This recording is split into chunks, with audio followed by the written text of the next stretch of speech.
आपले प्रतिनिधी चेतन ननावरे आपल्यासोबत जोडलेले। चेतन, मुंबईमधील लालबागच्या राजासोबत मुंबईचा राजा, गणेश गल्लीचा राजा गणपती बाप्पा याचं सुद्धा मोठ्या ठिकाणी भक्तांमध्ये एक वेगळाच उत्साह असतो बाप्पाच्या दर्शनासाठी। आज सकाळपासून कशा प्रकारचं वातावरण आहे या ठिकाणी?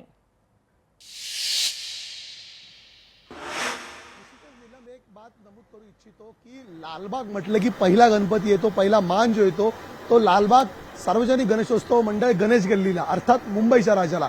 माझ्या पाठीमागे तू पाहू शकते गेल्या कित्येक वर्षांपासून म्हणजे सुरुवातीला ही बाप्पाची मूर्ती लहान होती, मात्र 1977 साली दीनानाथ वेलिंग यांनी देशातील पहिली 22 फूट उंच सर्वात उंच मूर्ती गणेशाची बनवली होती आणि त्यानंतर एकंदरीत गणेश गल्लीचा जो एकंदरीत मुंबईचा राजा म्हणून आता ओळखला जातो त्याने ही परंपरा कायम ठेवलेली आहे आणि यंदाही आपण ही 22 फूट उंच गणपतीची मूर्ती पाहू शकतो।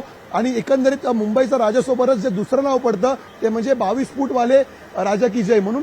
एकंदरीत आपण पाहिलं असेल यावेळी बजरंगबली जो पायाशी गणपतीच्या दिसतोय त्याच्यासोबत हातात शंकराची पिंड दिसत आहे आणि दीनानाथ वेलिंग ज्यांनी ही पहिली मूर्ती साकारलेली होती, तब्बल 12 वर्ष त्यांनी ही मूर्ती साकारली, मात्र नंतर ते गंभीर आजाराने त्रस्त होते म्हणून दुसऱ्या मूर्तिकारांना ही संधी देण्यात आली होती आणि पुन्हा एकदा आज यावर्षी त्यांना हा मान देण्यात आलेला आहे आणि आपण पाहू शकतो ही पुन्हा एकदा 22 फुटी उंच अशी मूर्ती वेलिंग यांनी साकारलेली आहे। आणि दुसरीकडे महत्वाची बाब म्हणजे दरवर्षी मोठ्या संख्येने भाविक या ठिकाणी येतात नतमस्तक होण्यासाठी आणि दुसरं एक आकर्षण म्हणजे ज्या वेगवेगळ्या भव्य प्रतिकृती या ठिकाणी साकारल्या जातात।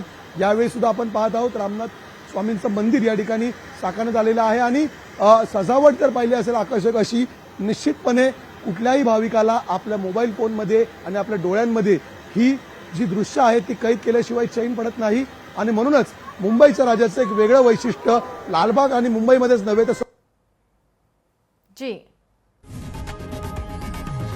लोकशाही मराठी ऐका, पहा, जागरूक रहा।